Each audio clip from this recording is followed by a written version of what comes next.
You might be wasting your time while you're practicing, and jazz guitar is already hard enough. My own practice sessions had some huge problems, and in this video I'll help you avoid them so that you can actually move forward and make the most of your practice time. I should probably mention that some of these are going to be a bit brutal and unpopular opinions, but they will get rid of some really bad habits. This is a very common trap, especially for jazz beginners, and it cost me years of practice. You put on a backing track, start playing the song, and it feels like practice, but really you're just playing the same old phrases over and over without getting any better. Don't get me wrong, it's very important to spend time playing and learning songs, but you can easily waste hours soloing over backing tracks, practicing your bad habits and tired licks on tunes that you already know. In fact, you should probably ditch the backing track entirely, but I'll get back to that later in the video. So what should you do instead? Record yourself playing. Use your phone. It doesn't have to be fancy. Recording your solos is really the best way to track your progress and hear what's actually happening in your playing. Something you cannot do while you're in the middle of playing. But just recording isn't enough. The next step is also essential. Set goals for your playing. Now, before you start playing, choose one thing to focus on. Timing, phrasing, use of space, whatever you're working on.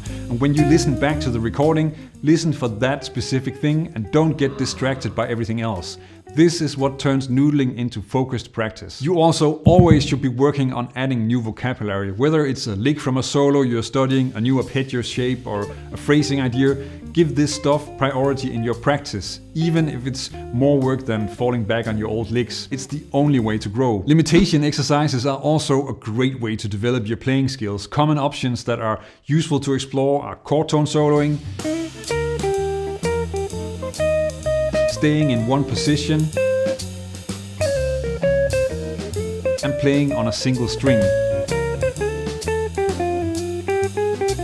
Challenges like this force you to think differently, and they're actually also a lot of fun. Now we need to look at something that actually slows you down, even though it kind of feels smart while you're doing it. I get why people get stuck with this, because I'm also the kind of person who wants to understand how things work.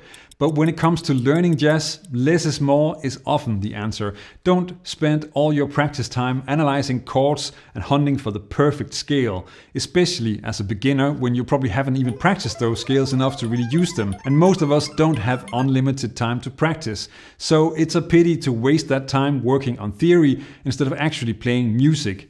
You can't think yourself into playing better. One of the few things that I actually got right in the beginning was being obsessed with just playing the song, even when I didn't understand the harmony, which, to be honest, for the first few years was the case for almost everything I played that wasn't a 12-bar blues.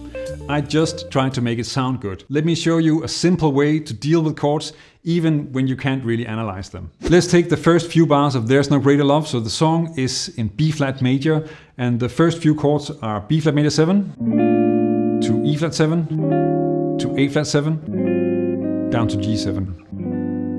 Only the B flat major 7 is actually in the scale. The other chords are part of a chain of secondary dominants. Now, I didn't know that when I started learning and playing the song, but that didn't really matter. Here's the simple approach. Use the chord tones for each chord. So for B flat major 7, for E flat 7, A flat 7, and G7. That gives you 4 great notes per chord, and remember that a scale is only 7 notes, so you already have most of what is available. For the rest, you also want to use the melody as a guide. So those notes are almost always safe and will sound good. Just be aware that not all melody notes are scale notes or chord tones. Some are chromatic passing notes, which is kind of why I took this song. Now in this case, for B flat major 7, you can use the B flat major scale, or you can use the arpeggio. That's all pretty clear since the song is in B flat major. For E flat 7, now you have the arpeggio. And if you look at the melody, that would be. So you also get an F, which sounds good. And then the next note, E, is a chromatic passing note, and E flat and B flat are both chord tones. So they're not really adding anything new. Now on the A flat, there's only one melody note, which is a D. So that means that you have that and the arpeggio. But you have to admit that that kind of sounds cool.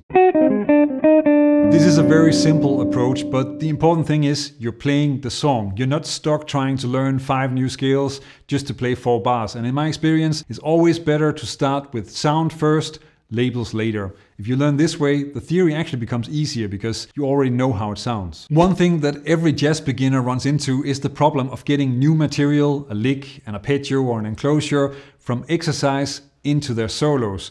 And this is also something that I often help students with in my online course, The Roadmap, when I'm giving feedback on videos in the community. I'm sure you recognize this. You learn a lick, you can play it, but that doesn't mean that it shows up in your solos. And this method is what fixes that. And it's actually something that I learned from Barry Harris.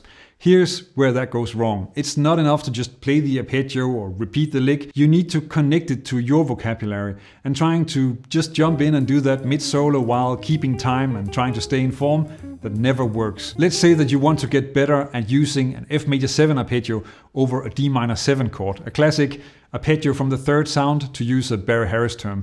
Start simple, just play the arpeggio like this. Keep it clear, limited and easy to work with. Not all keys in all positions. One piece of vocabulary, one place on the neck. Now let's try that in a 2-5 in C major, so D minor 7, G7. First, lead into it with an enclosure, which already sounds great.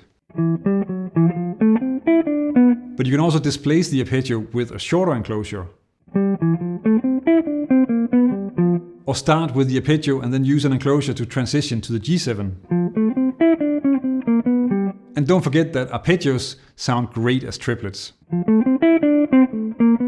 When you create phrases like this, you're actively learning how to make it sound good, which is really the whole point of this. And from there it becomes a lot easier to actually use it when you improvise. But let's move on to a very unpopular opinion and a super common theory mistake, because both make everything much more difficult. Now, I'm sure you agree that rhythm and harmony are essential parts of jazz, and if you want to play jazz well, then you need a strong, independent sense of rhythm. But there's one thing that nobody wants to hear. Always playing with backing tracks can actually stop you from developing a strong sense of rhythm. Now, I'm sorry, but that is true. If you want to learn to feel time, you need to practice feeling time, not leaning on a backing track that's doing all the work for you. It's like learning to ride a bike, but never taking off the training wheels. You're moving, but you're not learning how to balance or steer the bike on your own. Try using a metronome. Put it on 2 and 4, because that way you have to feel the groove and you have to hear the harmony in your head. Now, of course, this feels like hard work. It is hard work, especially in the beginning, but there is a massive payoff in the long run. You can even test this. After a month of practicing with the metronome on 2 and 4, ask the people that you regularly jam with if they notice the difference, because they will notice a difference. Work on playing songs, both comping and solos, with just the metronome on 2 and 4. I made a video on that years ago. It's probably entertaining in more than one way. There's a link in the description. Think of backing tracks like fast food or candy. Fun once in a while, even as a reward at the end of the practice session, but don't build your playing on it. Now, I'm curious what you think about this, so let me play a short cadenza to give you time to type out the angry comments.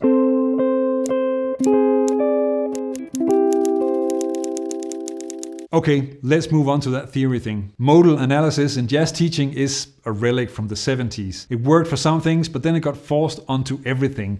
It's like trying to fix every problem with a hammer. It's amazing for nails, but it's not great for doing your taxes.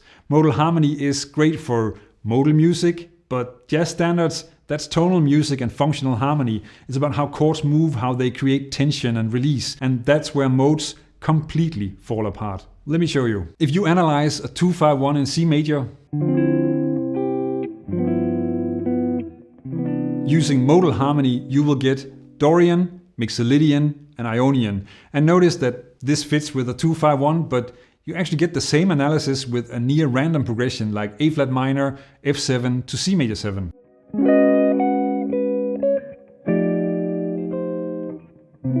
So it doesn't say a lot about the progression that it's Dorian, Mixolydian and Ionian. And in the first progression, the point that this is all in the same key and in the same scale is also completely lost. In modal analysis, the chords become isolated islands with no connection between them, and like that you miss the flow, the thing that makes jazz harmony feel like it's moving forward, which is really such a huge part of the music. And maybe worst of all, focusing on the scale name doesn't give you that much to make music with. Jazz solos are constructed from vocabulary, and a scale name doesn't give you that. Wes Montgomery, Charlie Parker or Joe Pass, None of them were thinking, now I'll play Mixolydian. They were using arpeggios, enclosures, chromaticism, and thinking of that as phrases, all the tools that build strong melodic lines. A mode doesn't give you that. But maybe this is another hot take. Let me know what you think in the comments. So instead of relying on modes, learn to hear and understand functional harmony. It actually describes what is going on in the song. It helps you choose the right notes and lets your solo follow the story of the harmony. And that is exactly what I cover in this video, including how Barry Harris and Pat Martino don't agree at all on what is important and why that's actually kind of useful. Check it out, learn jazz, make music.